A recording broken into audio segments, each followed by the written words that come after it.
I just wanted to start off by welcoming everyone who's participating, listening today, and also those of you who join the recording later on. We know that this time is a challenging time for our partners and friends in Africa and Europe to join, so hopefully you'll get to watch it tomorrow or over the weekend, but we do welcome you.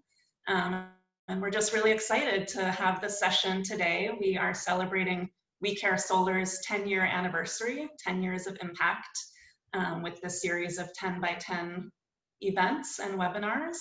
So this week is the power of education, and the We Share Solar team is really excited to share more about our work with you. We Share Solar officially launched in 2013 as the education program of We Care Solar. We Care Solar is our parent organization, nonprofit organization based in Berkeley. And, but actually the origin of We Share Solar started in the early days of We Care Solar with some student and teacher volunteers helping to assemble some of the very earliest We Care Solar suitcases. So that's a story for another time. But before we begin, I wanted to just recognize our wonderful team. So we have co-founders Gigi Goldman and Hal Aronson on with us today.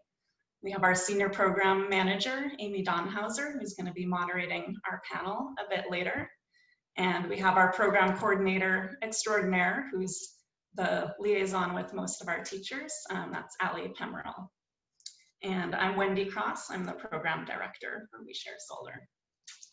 So today we'll spend most of the session hearing from some of our very most important stakeholders, the teachers, who are the ones who really bring life to this program. They're the ones who have taken the time to go out of their way, attend teacher training workshops during their summer time off. They, go the extra mile to bring this program and hands-on opportunities to their students. And the teachers that we'll be hearing from today have also elected to teach this program year after year, some for several years running now. So we're excited to have time with them. But before we do that, I want to just give you a short overview of We Share Solar for those of you who are not familiar with our work. So our mission is to equip students for the future through solar energy education with real-world impact. The challenge that we're helping to address is limited energy access. There are over 840 million people around the world who don't have access to electricity. And so this is what studying looks like for many students in the world. And as you can imagine, it exacerbates inequities in education and really limits opportunities for the future. So we came in with the solar suitcase. This is the We Share education kit. This is what it looks like unassembled. You get all of the components that you need to build a high quality solar electric standalone system. And then when it gets built by students as part of a more robust education, hands-on science and education curriculum, some of the solar suitcases then get deployed to energy scarce parts of the world where having standalone solar can really provide a lot of opportunities. So this kind of permanent installation solar suitcase can last rooms and provide 6 hours of continuous light. I'll show you some examples of what it looks like actually installed. So this is our older model solar suitcase, but installed by our partners in Kenya, the Women in Sustainable Energy and Entrepreneurship. And this is one of my favorite pictures from Kakuma Refugee Camp, where our partners at Change Matani in Kenya we're installing solar suitcases at Gambella Primary School. Oops. And I think one of the neatest parts of our program is that it's not just about building and deploying suitcases, but it's really about forming a connection and having that kind of global service and humanitarian context. And so our program builds an exchange of letters, artwork, photos between the classes in the US build the suitcases and the students that receive them. We also include solar education for the students that receive the suitcases in East Africa as well. So at this point in our 7 years of We Share, we've refined our program along the way, and we've added several different program models, but they all follow this core approach, which is learn, build, share. We have a robust teacher training program. We have really comprehensive We Share Solar curriculum that's all digitally accessed that we continue to develop and build on. It's project-based and really kind of highlighting hands-on learning wherever possible. And then we have the Solar Suitcase, which is the culmination of a We Share Solar program. Our students build a suitcase. And then I just shared the sharing part of it, which is when the suitcases go out into the world to be of service. So these are just some photos from teacher training workshop over the years.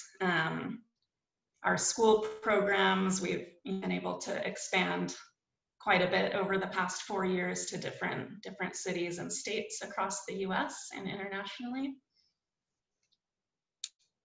And then our solar suitcases get deployed to mostly right now to Kenya and Uganda. We have really strong partners there who work with communities to find the most impactful placements.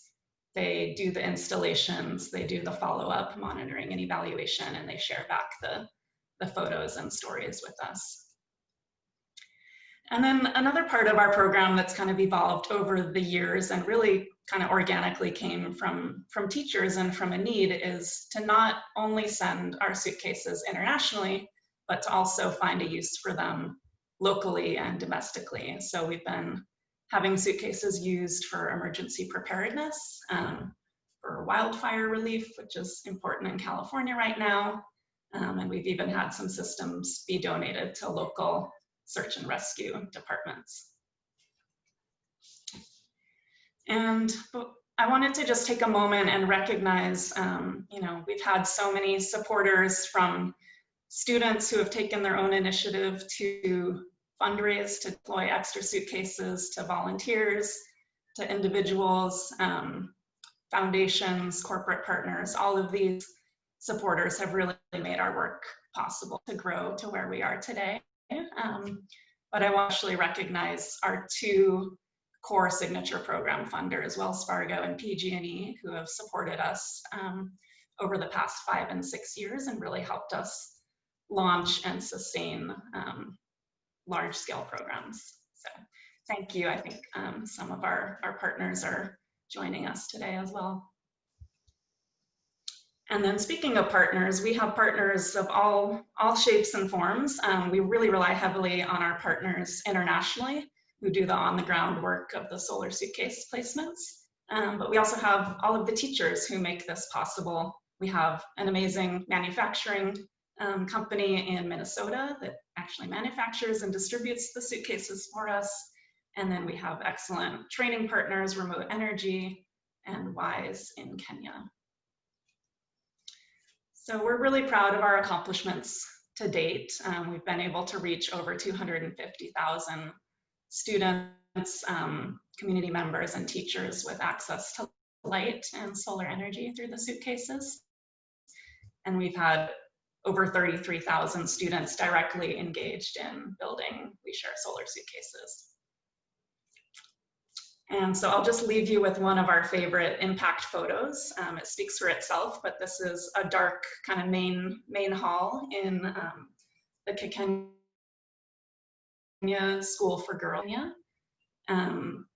It's a hall where they eat, they study, 200 girls gather, and without solar suitcases, you can see it's quite dark. With 2 solar suitcases mounted on the wall, you can see that there's quite an abundance of light and lots to celebrate. So I will end with that, and I want to introduce Amy Donhauser, our Senior Program Manager, who's going to introduce and moderate our panel of teachers. Thank you, Wendy, and hello, everyone. As Wendy mentioned, my name is Amy, and I'll be leading the panel discussion today.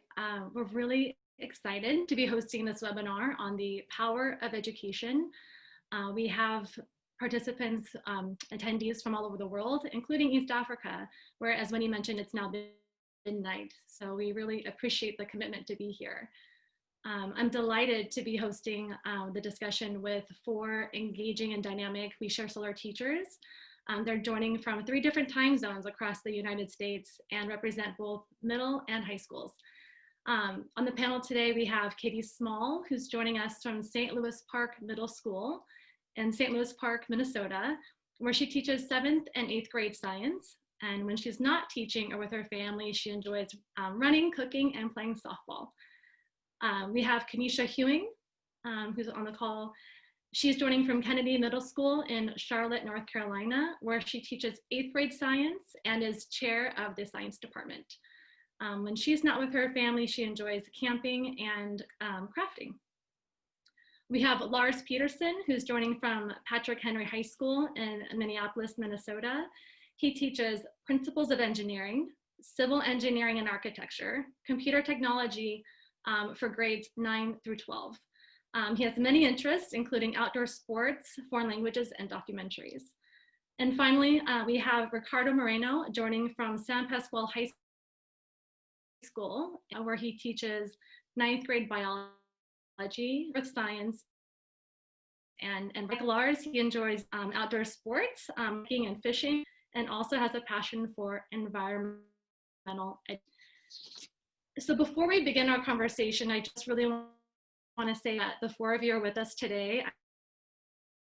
I know it's, but we are so excited to be able to share your stories and experiences with our wider. Okay. As you all know, this has been a very for everyone, and with the global pandemic leading to closures worldwide. Box that they rely on as they lead. Start with you, Lars. As an experienced teacher, can you describe how you're navigating the challenges of the relying on as you lead student engagement? Mute myself here. Sure. You know, I think I'm finding quickly that as important as anything, families, and to be reaching out that such a range of circumstances that these are experiencing and you know, managing and so staying connected with you know, even older siblings, aunts, uncles, grandparents, just to try and facilitate it right now, and it's as important as anything. Sometimes has to take priority over some of the content, even just to keep just the students emphasizing a lot of grace. We're having to do that at this, and it's something that we certainly are trying to exercise with students as well, and really trying to be as structured as possible with lessons and guidance, really trying to streamline things and things as simple as we can. A lot of variables right now, and so I think staying in as much structure as and consistency. Thank you. We all value and appreciate more than ever our teachers. Thank you. Ricardo, you're teaching in a very different part of the country, but facing some similar challenges. Would you like to comment on this as well? Yeah. You know, it's easy to you know, notice all the negatives with distance learning and this whole situation, but surprisingly, there's really positive outcomes as well. And for me, it's technology is your biggest friend right now, right? And it's been amazing seeing what kids are having to learn now, and they don't have a choice. And so for the first time ever, I have kids checking their email accounts, sending me emails, you know, and just really focusing on technical skills that we could never focus on in the classroom, you know? And so it really solved an issue of like, not all kids having a device. Now, like all the kids have a device, and they all have internet. At least we hope that they all do, right? And so it's been amazing to be able to just take the time and teach kids technical skills like creating bookmarks and saving files and using Google Suite and all these different things that even us as adults are sometimes still, trying to learn. And so really embracing the technology of it, and I'll leave it one last thing. Even meeting with kids through a platform such as Zoom. If you before you used to ask a kid come by at lunch to see me or after school for extra help, and they could never make it and whatnot. And now there really isn't any excuse for not showing up to a Zoom meeting and having this one-on-one conference with nobody around. Kids don't want to meet at lunch when everyone can see that they're meeting with their teacher. But now it's a lot more confidential, and just in a way creates like a new type of connection.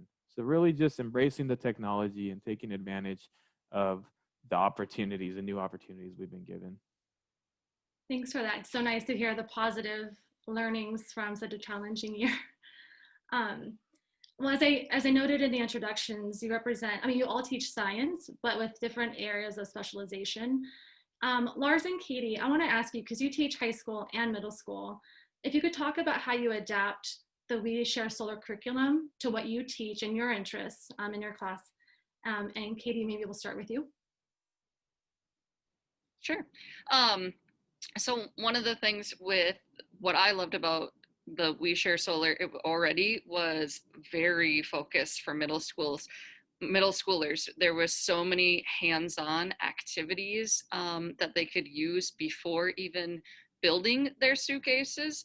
So we played a lot on that with the curriculum of going outside and stomping on sticks and having things fly in the air, and then changing our objects and having more mass or less mass and seeing what would happen, and then making that relate to the suitcase. The students absolutely loved doing all of the hands-on activities, and then of course building the suitcase as well.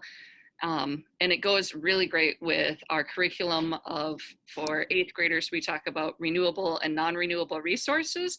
And so we used the suitcases as our foundation for that unit of talking about how it's a renewable resource. That's great, thank you. Lars, you teach high school. I'm wondering if you had a different experience. Well, it really does align well with my classes as well. My engineering class is a principles engineering class, and in particular, there's a unit we have on kind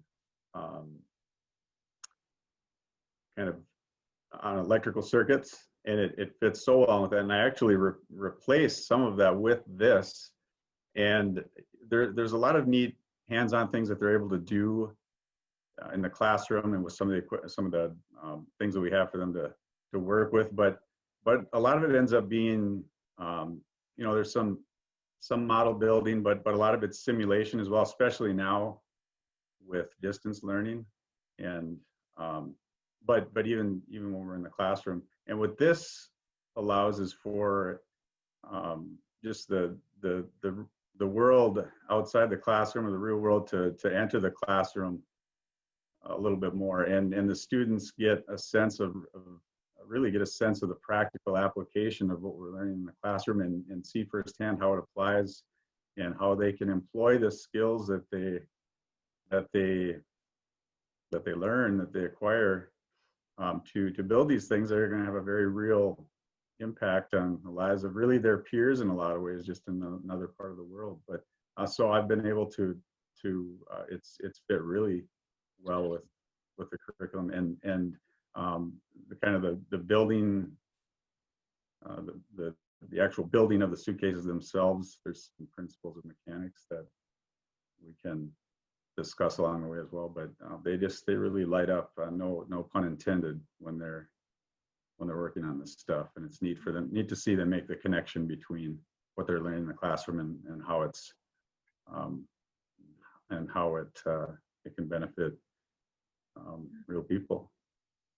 Yeah, thank you. I mean, of course, I have to acknowledge I'm talking to like 4 We Share Solar Star teachers, but beyond the 4 of you, I have to say that one statistic we're really proud of is the 98% teacher retention rate that we have.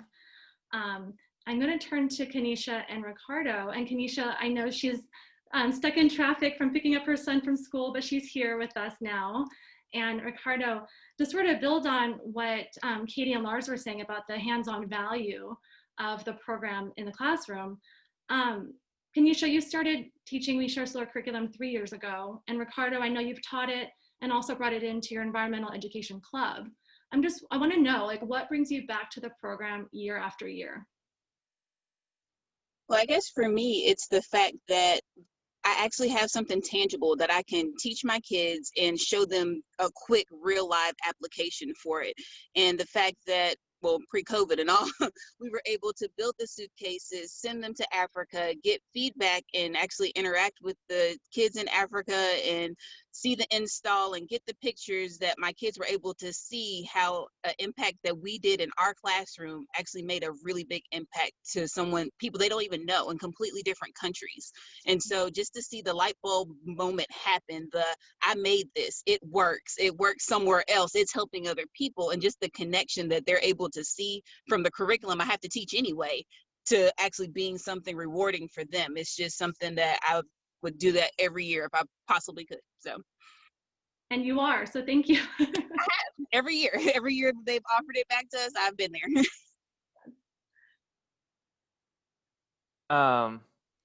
You know, I've been going to a lot of professional development over the last like 6 years of teaching that we're required to go to, and so often you hear how lessons need to be more meaningful, or they need to, you know, focus on deeper learning. And this is the perfect example of what they're asking us to do. You know, they show us the science that kids are more engaged when what they're doing actually means something. And as you can imagine, this means a lot to a lot of people. And so it's just, you know, as even when I was a first year teacher, you just so desperately want to like excite the kids and give them something that they can really be proud of.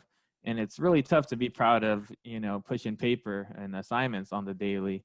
And so when you get to actually do something hands-on and really show them what impact it's going to have, and really have them reflect on their own lives as well, as far as how good they have it compared to a lot of people. And so when all those things come together, they just, like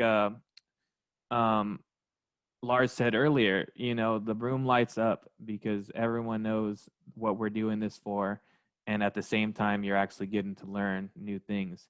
And, you know, it might sound cliche, but I've literally heard kids say, like, I feel like a scientist when they have their goggles on and they're screw driving something. And like, you can just tell that some of these kids have never held a tool in their hand. They're always amazed by like the 6-in-1 screwdriver. They want to keep it. And you just know that they're just having a great time and they're actually learning. And it's like, it's what we strive for as teachers. So like, I wish we could have all our projects be like that. So it's easy to come back to it every single year. Thanks for that. And that's actually a perfect segue into my next question. And I want to follow back up with Kanisha and Ricardo on this question. So you're saying, we're talking about students as like this one group, but really we know that several studies show that women and minorities are underrepresented in STEM fields. And so my question is, do you see this impact that you see in your classroom? Do you see it resonating across different student groups, maybe girls or minority groups?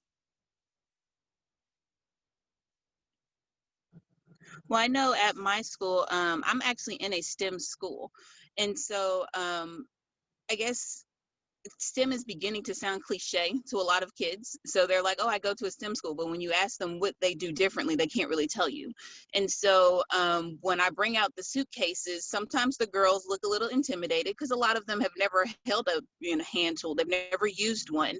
But the boys are like, oh, I got this. I can figure this out. But they are young men that think they know everything. And so they try to build it without following instructions and looking at the instructions. Whereas my girls are more so, I don't want to break it and mess it up. So they're like meticulously going through this. They've taken off that control panel, I know 13 times just to make sure that it's there where they need to go.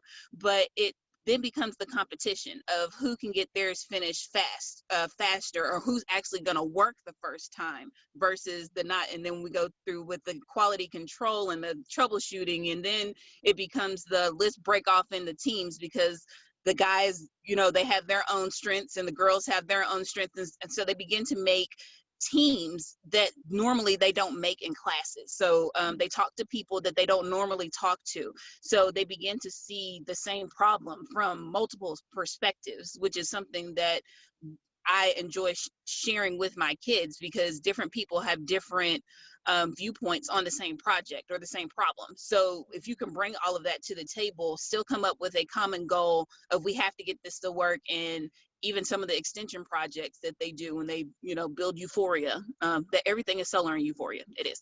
But when they're able to do those things and work with people that they don't normally work with, but then are also able to see different strengths that come out of different people, which you don't always get to see in a traditional classroom. So. That's great. Thank you. Ricardo, did you want to comment? Yeah, just real quickly.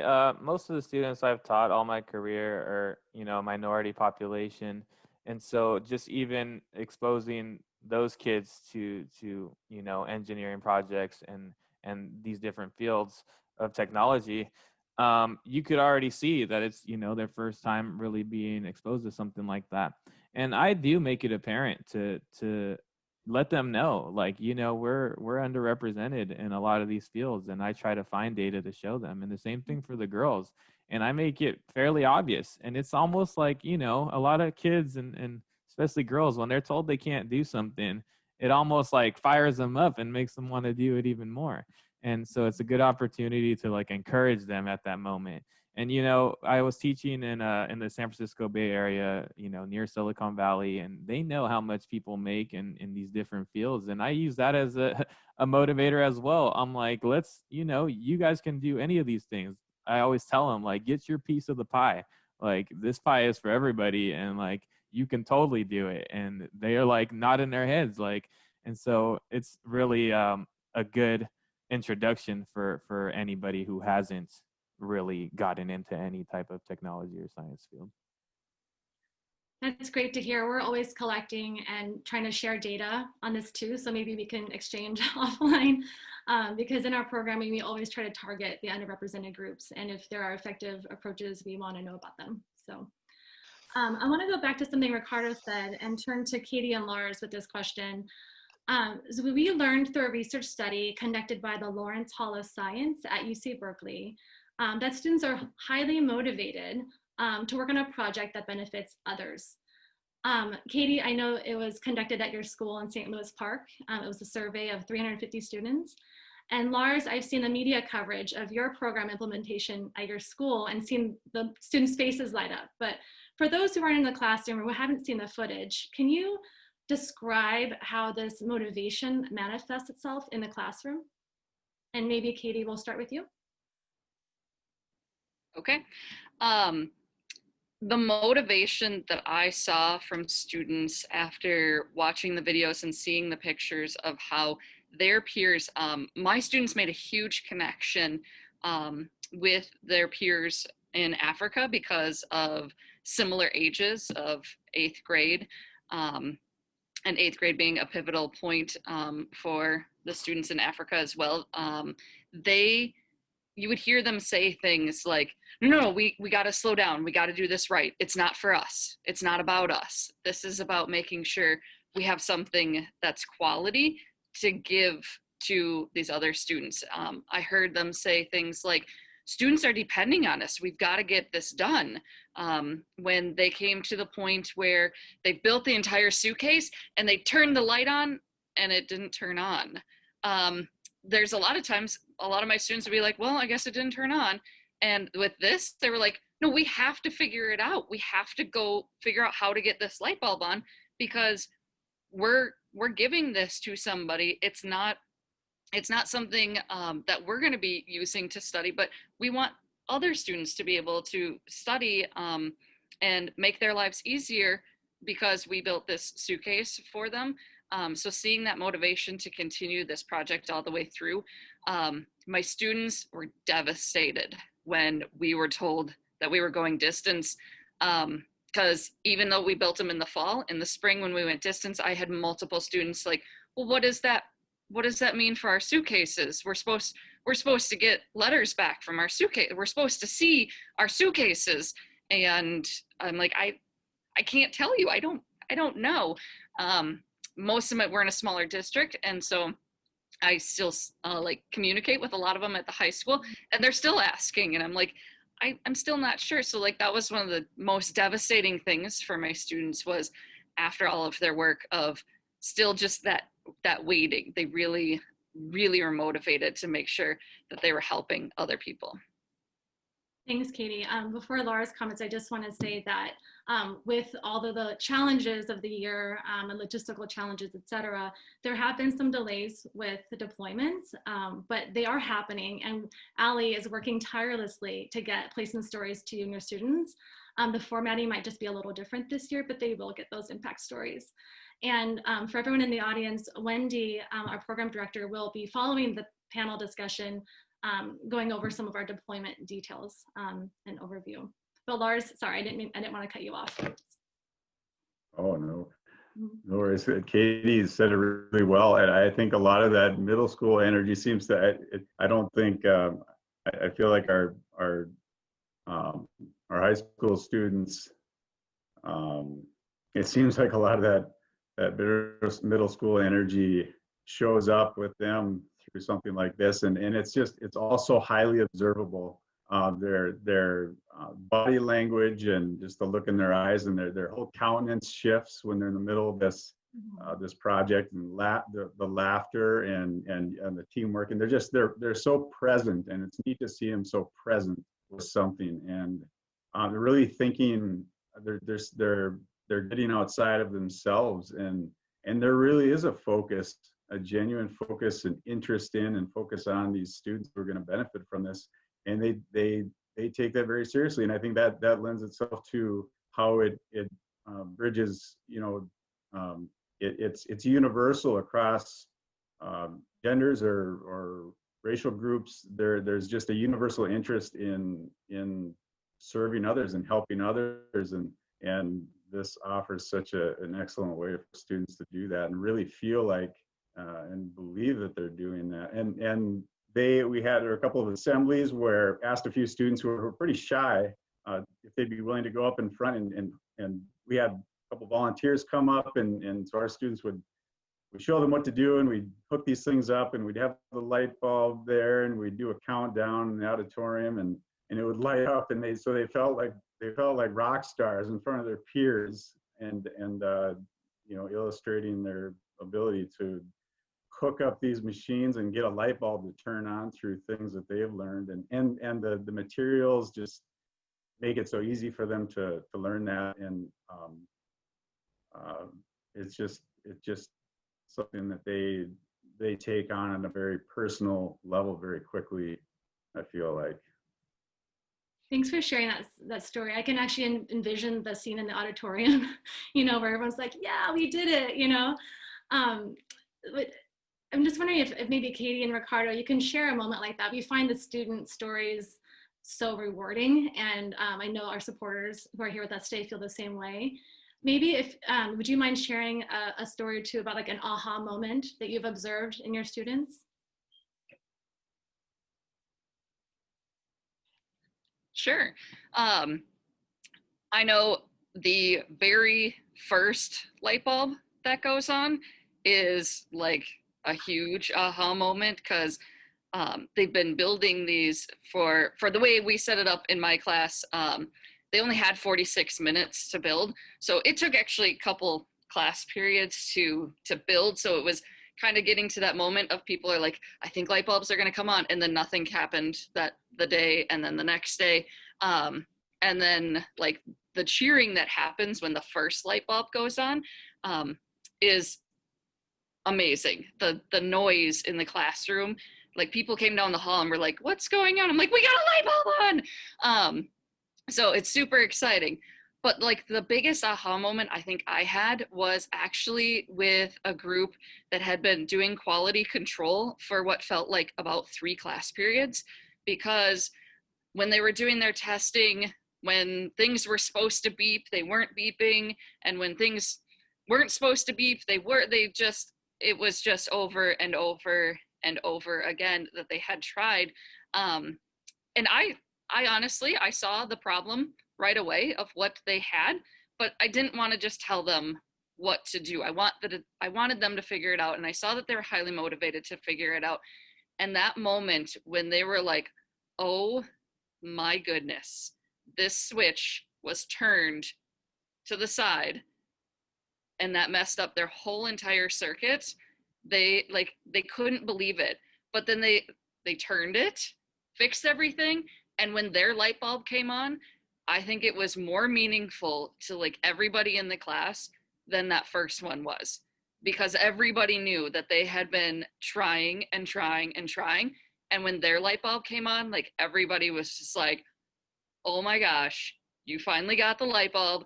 And like the high fives and congratulations that they got, it was one of those moments where it was like your teacher heart, you were like, oh my goodness, this is why I do this. Was just that community feeling. It was the most amazing aha moment of the whole entire Suitcases. It was great. I'm sure not the only one who got chills in that story. That was great. Thank you. One of my favorite moments when I teach this every year, I tie it into our human impact unit, as far as ecology goes and human impacts on the environment. And so we get into this, big, large unit on energy, and we talk about all the types of energy. Someone mentioned it earlier, right? And we teach them about renewable and non-renewables. And, every kid's, been told at one point to not leave the lights on, right, at home, or not leave the TV on, or whatever it may be. And so I always get to this point where I ask the kids, all right, so you guys know the solar panel gives the electricity, but like, where do you think the rest of this power is coming from? Like, where do you think this light in this room is coming from? And a lot of them just stop and they're like, the power grid, and like, and they can't give me an answer. And so like, I leave them with that question, and I'm like, I want to know when you guys find out where exactly most of electricity is coming from. And when they find out, and it's like their mind is blown, they're just like amazed that fossil fuels are fueling it. And so it brings a whole new meaning to when they hear like anything against fossil fuels, or why we should be trying to use less fossil fuels, because a lot of times they don't understand that. They just know it's bad for the environment. But that's the big aha moment that I love every year, was when they really figure out how much we're using fossil fuels on our daily lives. Yeah. These are important lessons for everyone, not just the students. I wish we could teach wider communities too. I'm going to switch topics a little bit and move out of the classroom. So I know Wendy mentioned it earlier, but fewer people are familiar with our emergency preparedness efforts in the US. Kanisha and Katie, I know you both have experience with this, and I'd love to hear your thoughts on, or experience with using the Solar Suitcase in an emergency setting. Kanisha, oh, there she is. Hi. Here I am. So I'm in North Carolina, and so we have a lot of hurricanes and power outages. We had one earlier today because of the tropical storm that came through. But last year, when we were in school, we actually had a tornado that came through and cut the power off at our school. But because my principal knows that I do this program and that I have the suitcases available, we actually did not disassemble them after we did our last build. So we kept them together. We did our build, I think, in November, but we kept them together so we could charge batteries. But then during hurricane season, we ended up, there were some shelters that were at our school that we loaned them out so that they could use them. So a lot of people just kind of needed to charge their phones, but so they could talk to loved ones, but that was still an option for them. But the power literally went out in the school. And so our principal, knowing that I had them, if you could imagine him running down the hallway with the talkie. Healing, do you have the cases? And I'm looking at him, it wasn't registering. I said, what do you mean? The cases with the light bulbs, do we have them? I said, yeah, they're in the closet. And so I pulled it out, flipped mine on, it lit up my whole classroom. He took one to the gym and they congregated people in there. They took 2 to the cafeteria, and you should see them. They had like these, I don't even know what the stands, I think there were maybe music stands from the band room that they were able to raise and put the light bulbs in different places, so they were able to light, the light was able to go further. But then, like, I hear the kids, what are those things? Where did they come from? What are they for? And so then I hear the teachers, oh, that's Miss Hewen. You know, when you get to 8th grade, you know, she does the most. So they're always doing stuff like this in the classroom. So there's kids that I don't even know who they are because their teachers have now pointed them out to me. They're coming to me, asking me, what is that? Where did you get those from? How are they doing? Can I get one of those from my house? I have so many parents that, like, we've had parent volunteers that always come in. Can I order one of these for my house? Where do I get this from? They try to take them out the classrooms. They don't ever make it though. But I mean, they've been invaluable even outside of just being able to teach the curriculum, to be able to get that idea of, no, we may not always have electricity where we can go flip a switch, but the whole talk about generators popped up. And then we started, you know, talking about solar farms in the middle of a tornado, well, post-tornado, just whole discussions that you didn't really expect to have for that day. But the fact that they were there ready to go and deployable, it just changed the whole just meaning for the rest of the day. We have some children in our building that change really upsets them, and so being in darkness, it was literally causing them like major anxiety. But the fact that they could all sit there around the light bulb, it was like a campfire. They were singing songs and telling stories, and it just calmed them down in the midst of a storm. And I was just happy that, you know, I had the cases available, ready, prepped, and able to roll out like so quickly. It was just an awesome experience.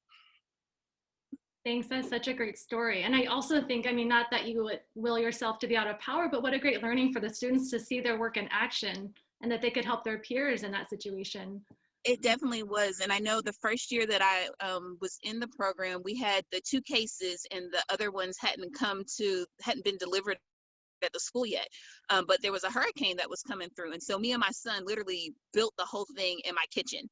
And so just because we didn't know what was going to happen with power and all the rest of that, and our power did go out, but the fact that we had them batteries charged and all the rest of that, even he was like, wow, you get to do this in your class? Why didn't I get to take your class? And so Great. Yeah, mine's pretty similar actually. It didn't happen at our building, but the kids did say that they were like, hey, Miss Small, are we gonna keep these suitcases together? Or like what's gonna happen to the couple that we're not deploying? I was like, yeah, we'll keep them together. Like, yeah, if something happens, then we'll have them here. And I was like, and that means you don't get sent home because we'll have light. And then they were like, oh, maybe not. So we talked about here in Minnesota of some of the emergencies, if we have ice storms or blizzards, tornadoes, those types of things so that we could deploy. But actually what happened for me was this summer, my own personal kids are also fascinated with this. So I took the suitcase home before I taught to my students so that I could make sure that I was comfortable with it. And my 5 and 8-year-old became just fascinated. My 5-year-old specifically is like, we need to make sure we charge this. Let's charge it. And so he always has it out charging. And we actually had a tornado come through here in Minneapolis probably like a month ago or so. And a large tree actually fell on the power line next to my best friend's house. And she was like, I mean, we don't have power, and things were like exploding in the backyard and stuff. I was like, I don't think you're gonna have power for a while. And that night I was like, here's the suitcase, here you go. And so she set up the light in her living room and then was able to charge the battery during the day, so she didn't have to worry about cell phones not being charged and running out. And they ended up not having power for 3 days there. And she had the suitcase to keep her running, and her neighbors then also came over and charged phones as well on the suitcase. Now you're making me think I need to be charging mine at my house. It's raining here. There's a storm outside. Well, we're out of time for the panel. I just do want to leave with one question for the panelists. And if you could answer in 1 or 2 sentences. We focus a lot on students and student empowerment, but I'd like to hear from you what teaching the We Share Solar curriculum has meant for you personally. Maybe we'll start with Kanisha. Well, for me, it's been one of those rewarding things, because it's like you always want to make a lasting impression on kids. You always want them to do their best and all the rest of that. And like I said, I started it 3 years ago, and I'm I guess social media friends with some of my students, because I have my own site for my class. But just to see some of them, when I post the new pictures from the next year, the kids are like, oh, I remember doing that. That was such an awesome experience. I've had kids that have joined like the Duke Energy summer program because of that particular program. So to have kids be able to see that the stuff that you're learning in science class, you have the ability to go make money from these things and do things that you actually enjoy doing, is just the biggest reward for me. Thank you. Ricardo? For me, on a personal note, you know, I grew up in Stockton, California, which is in Central California, and I went to traditional public school, and my science experience was, you know, science equipment locked away in the cabinets and not ever getting that chance to really use any of it, right? And so I knew when I became a teacher, like I wanted to give kids a different experience. I knew I wanted to be more exciting than the experience I had. And when this opportunity presented itself, it was, you know, crystal clear. Like I'm going to get to actually provide kids with something meaningful, something exciting, something hands-on. And it's what I strived for. And I never knew it was going to come in this form. But when it did, I knew it was something special. And it's proved that over the years. And so really just taking the inequities that I grew up with and feeling like I'm really closing that gap has been really meaningful for me. Thanks, Ricardo. Thank you. Katie? For me, this program helps me as a teacher fulfill some of the biggest dreams that I have for my students. As a science teacher, I want my students to see that there's going to be issues that they are going to come across. And it might not be a worldwide issue. It might be an issue personally for them, but that they can be the change makers in the world and in their personal lives, that they can solve any of the problems that they can encounter. And I also want them to see that science is ever changing and evolving, and that some of the stuff that they're learning right now is because that what they're going to do with their life doesn't exist yet. And this was one of the ways that a lot of kids were like, wow, there's going to be a lot of things to do with solar energy, with wind energy. We have to have more people working with renewable resources in the future. And a lot of kids saw that. So to be able to use this as a way to get this out to students and for them to be able to see that they can be a change maker through these is one of my dreams for my students. And so the suitcases have allowed me to do that. Thanks, Katie. And last but not least, Lars. You know, one thing that I feel like I've felt really empowered by is just the ability to industry with our classrooms and with our students, and to just the many different ways there are to invite industry into the classroom and connect students with it. And those degrees of separation that they might feel between themselves and different areas of the workplace, and let alone renewable energy and solar energy, just they're reduced dramatically. The students just feel so much more. It just all seems so much more approachable to the students after things like this and something like this. And our school being a Title I school, I think the students after this project, their awareness, their increased awareness of these other students in another part of the world who really aren't able to take for granted so many of the things that students at our school even are on a daily basis. I think that added perspective ends up being as valuable to them as anything through this. And it's so perspective, it really helps to, it really adds a lot of perspective, and it's pretty humbling at the end of the day, but all in very good ways. Great.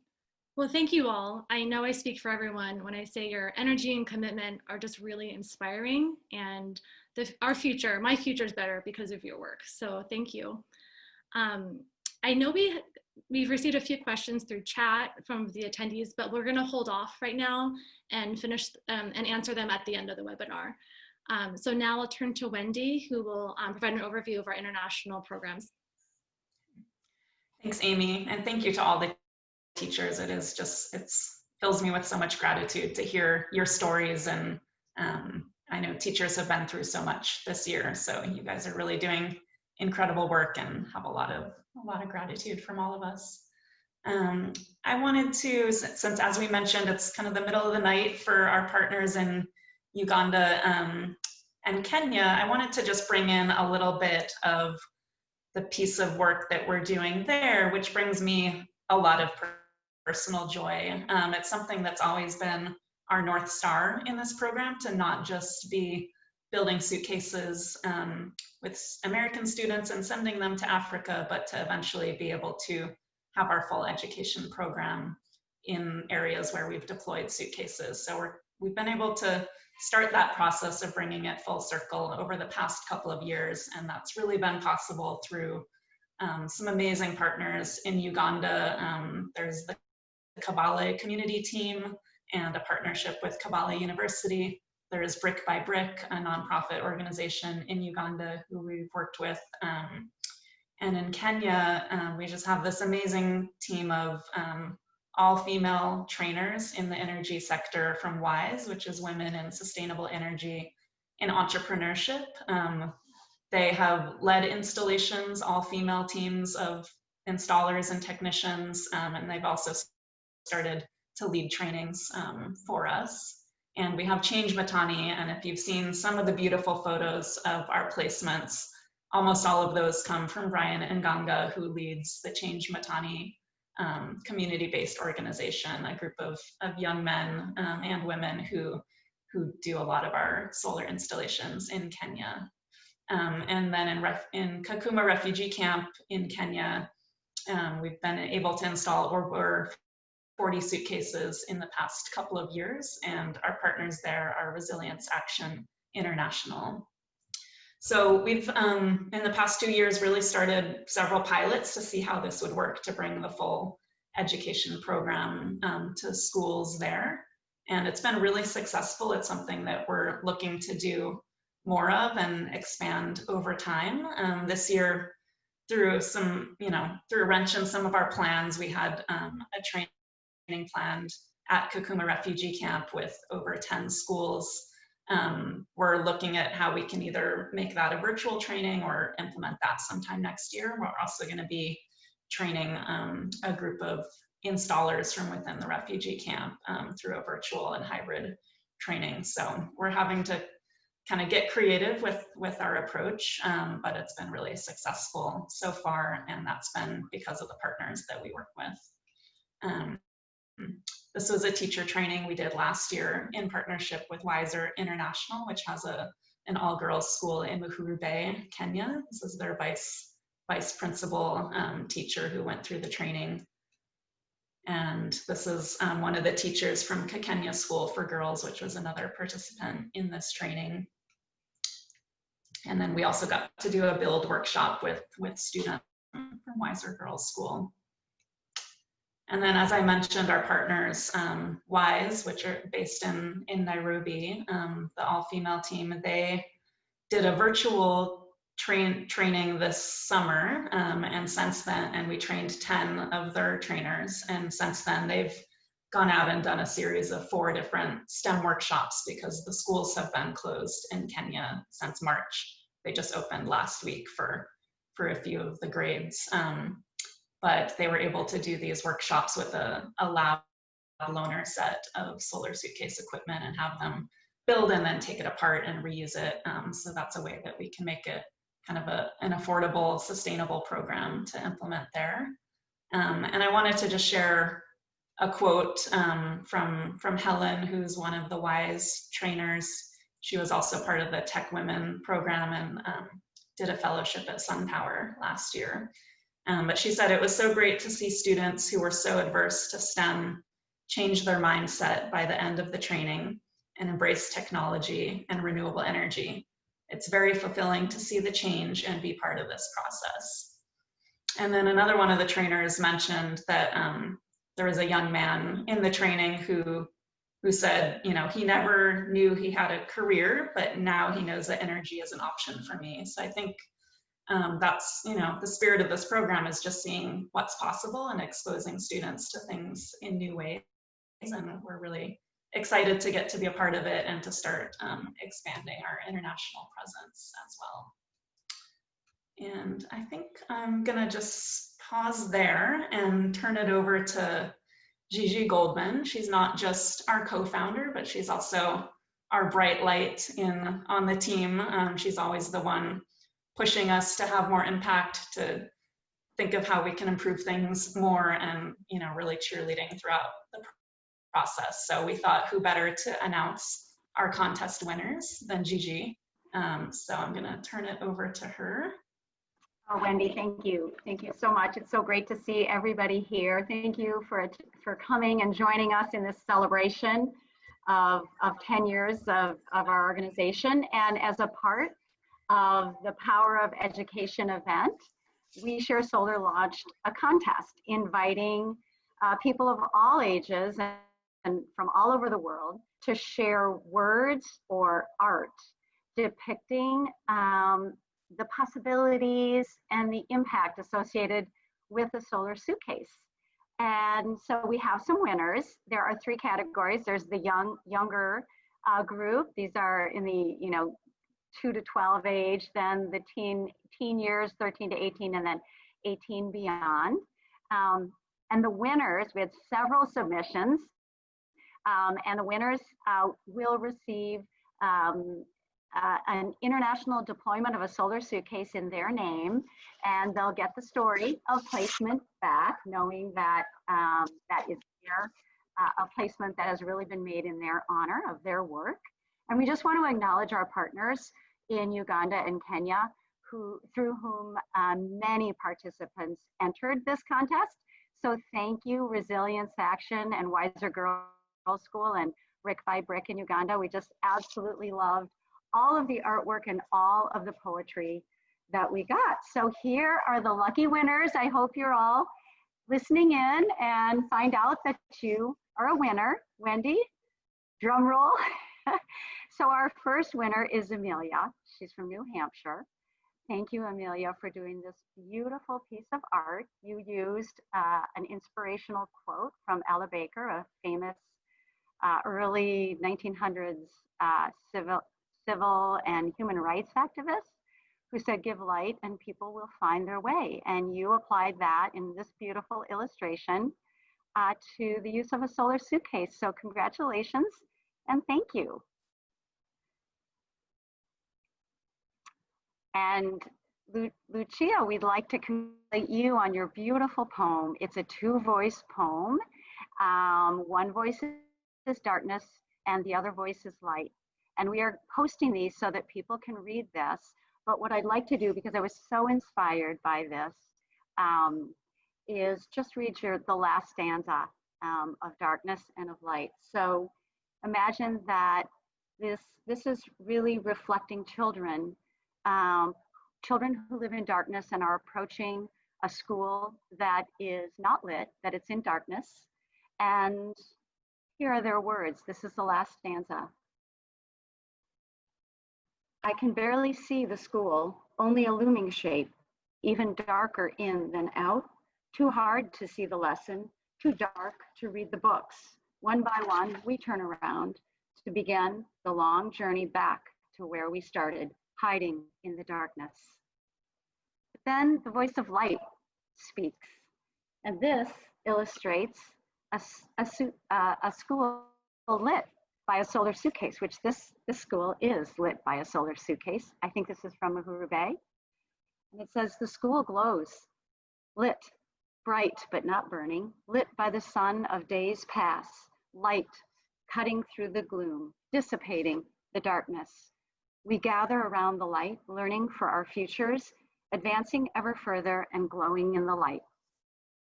So thank you so much. Lucia, you did a great job on this beautiful poem, and we're so happy to declare you a winner of your age group. And we'll go on to the next. Fred from Kyotera, Uganda, you are a beautiful illustrator. This is a fantastic illustration of a solar suitcase. And what I really loved is that you took out the internal workings of the solar suitcase to show us the flow of energy through the system. So we see the sun shining down on the panel, entering into the main control board and working its way over to the loads, to the lights. And thank you. You are a true illustrator, and we congratulate you on this win. Thank you. And now our last award goes to Lucy Grace from Kampala, Uganda. We love your poem, Lucy. It so expresses the coming together of this We Share Solar program of students who build the solar suitcases anywhere in the world, sharing those suitcases with students who need the solar suitcases. And so I'm going to read your poem in its entirety and hope that it is as impactful for everybody who's listening as it was to me when I first read it. I love it. It's called Hope's Breath. The battle between light and darkness is as old as time, a battle of truth and madness, life and death, the light bringing hope's breath and the dark taking it all away. In this darkness came the light. This frightful night, you brought us light. The sun packaged a chance at a chance to make things right. We were flung afar, distant and forgotten by those to whom we were supposed to matter, broken and hidden by those wielding all the power, hidden in the inky blackness, but still of some importance, of value enough to be noticed by you. You felt it, our plight, and you came marching in to assuage this fright. With a torch oh so bright, you brought us light. Time is a precious thing, yet you share yours unasked. You give so we can save ours, fulfill tasks, add some value to it, learn, and pave the kindness forward, onward. You bared your heart unmasked, revealing love's truth, killing despair, and because you shared, we share. Congratulations on that beautiful poem, Lucy. It was absolutely wonderful. And I just really want to take a moment to share with everybody what We Share Solar really means to me personally. To me, We Share Solar is the lifeline. It's a lifeline to our children and our grandchildren, to students as they face the world of climate change and the challenges. You know, Kristen Poppleton, who is an educational leader for Climate Generation, Will Steigers Foundation, said that when you teach climate change, you must to young people, you must also teach solutions, because it's too despairing otherwise. And she called We Share Solar an example of best practices of doing that. That what we're doing is we're throwing a lifeline. There's a way forward. We can solve these problems together, and solar is so elegantly simple. And then in turn, we empower the students to share that lifeline with students who live in places of desperate need for light and energy to advance their own future. We say whether you use a solar suitcase or you build a solar suitcase, you learn all about solar, how simple it is, and how much it promises to all of us. And so thank you so much for joining us to celebrate our 10 years of our overall organization and 7 years of We Share Solar. And we would love to answer any questions, and we open it up. I'd like to also mention, by the way, that our overall organization, We Care Solar, is going to be holding a few more of these webinars. Coming is the power of leadership and then the power of scaling. And we invite you to continue to participate with us.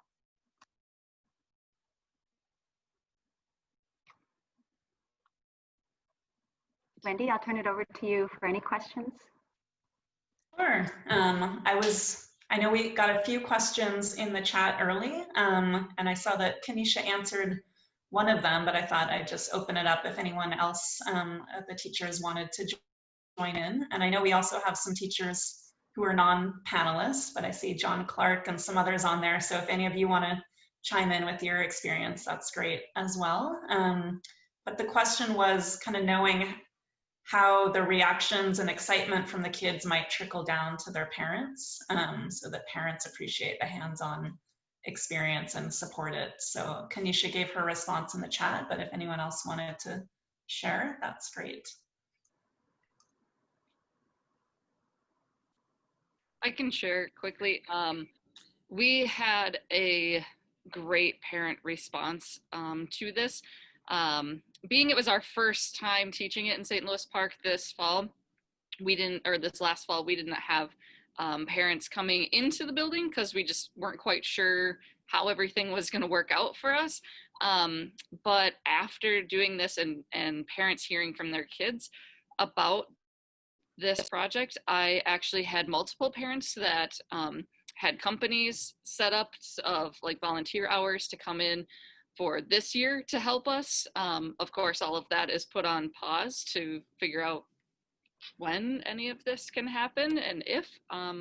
So we had a lot of parents have a lot of interest, and we had a lot of parents interested in how they could donate to help this program keep going in our school as well. Thank you.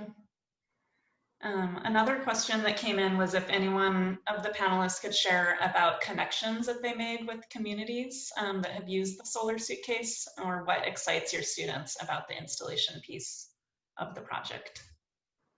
Well, I know with us at Kennedy, our first year, we got to actually talk to you, Wendy, when you were actually in Africa with some of the students, and they were we actually got to have a live panel discussion over Skype. And I think my kids, they got it, but they really got it when they were like, wait a minute, we can really talk to them, what's going on. And the first few minutes were real dry, just hi, how are you, what's your name, what do you like to do? But then it started getting real in depth, and we didn't facilitate anything, we just let them talk. But to hear them have conversations about just everyday stuff that affects teenagers regardless of where they are.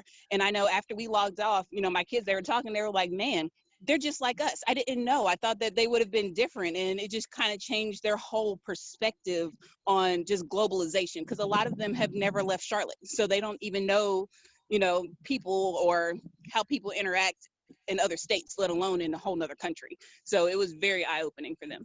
Yeah.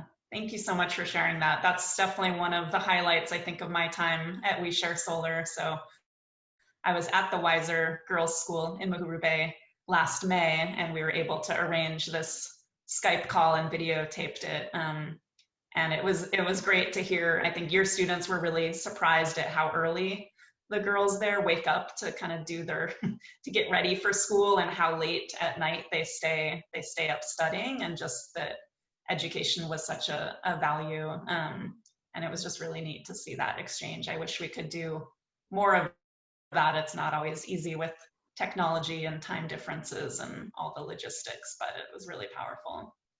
Mm. That and it was also a piece of it was you, because that first year, I remember like everybody came out to the school. Jim came and you guys, and they actually saw you. And so when they actually saw you in Africa, they were like, wait, you can really travel with, they know people travel, but to know that you could actually have a job where you can travel and go to different countries and install stuff and do things that you really truly enjoy and like doing, they didn't put two and two together. Like, I guess they didn't think that you can work and have fun and enjoy what you do and do some of the other stuff that they like to do.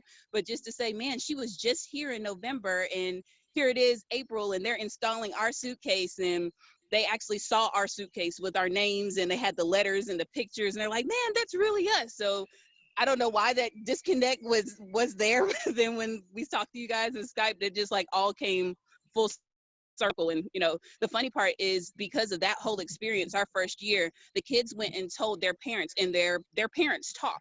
So now the upcoming 8th graders are like, well, we want to go in your class. Are we doing the suitcase thing or what's going on? And the parents will email me and ask me during the summer, you know, are y'all doing that this year? What's going on? So world travels really, really fast. Thank you.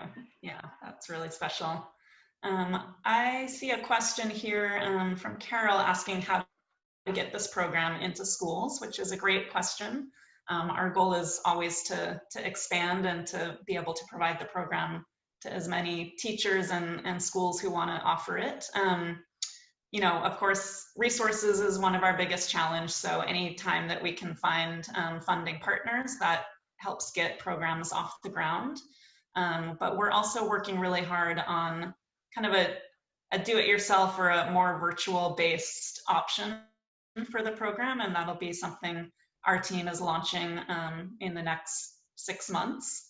And so our hope with that is that it will be able to reach, you know, all the different areas of the world, not just in the US, but places that really want to offer the program, but where we might not have, you know, kind of the corporate partnership or support to do an in-person big teacher training, but that we would be able to offer it. So I would say if you're really interested, get in touch with us, and we'll keep you kind of posted as those things develop.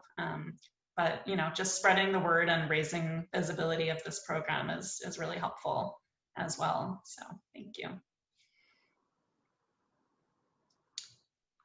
Does anyone want to ask? If you want to ask a question live, feel free to take yourself off of mute and off of and be on video and just ask your question. We can have a bit of a conversation.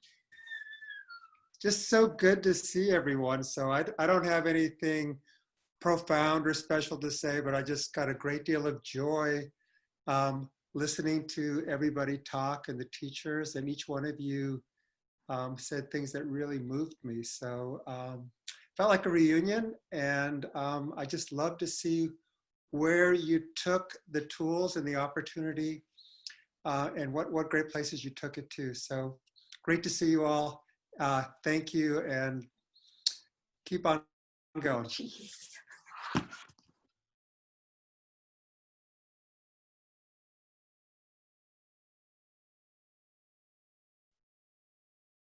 Okay, well, if there aren't any more questions, I think we'll take the opportunity to say good night, have a good dinner for those of you who it's the end of your work day.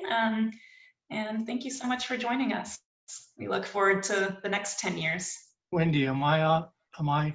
Oh, you're there. Hi, Alan. This is Alan Jensen. Hi, a lot of old friends. Just a couple of my experiences. I got involved with WeShare way back in the very beginning, and built a lot of suitcases with my students at a continuation school in Monterey. And kind of one of the aha moments was that at the end of all my workshops, and I did quite a few of them in Sacramento and Monterey, but the students were all positive about the experience. But one student came up to me and he said, Mr. Jensen, I've been a taker my whole life, and this felt really good to be a giver. So that impacted that kid's life profoundly. And I have retired, obviously, as you all know, but I did continue doing some workshops here in Tucson, and I was able to deploy suitcases to to Maasai village in Kenya with 3 students and their families and my wife Jill. And we also deployed 2 suitcases to Peru, high up in the Andes, and 4 suitcases to an orphanage in Mexico. So for all you young teachers out there, save your money, because when you actually get to see the deployment, it is very powerful. It's a very rewarding experience. And I'm proud to be part of We Share Solar. Thank you. Thanks, Alan. That was really nice. Nice to hear from you. I know you were one of the first teachers I connected with 4 years ago when I started with We Share Solar. So it's great to have that history. All right. Well, on that note, I think we'll say good night and thanks again. Take care, everyone. Thank you all. Thank you, everybody. So good to see you. Thank Good you, to see you guys. everyone. Thank you. Good to see you, Gigi, Hal, See you, Laura. Linda. Thank you. Oh, hey, Linda. Hi. All of you. Thank you. Thank you. It was a Wendy, Thank wonderful you, you. program. Thanks. Thanks, Alan Jensen. So good to hear you. See you, Alan. Thank you.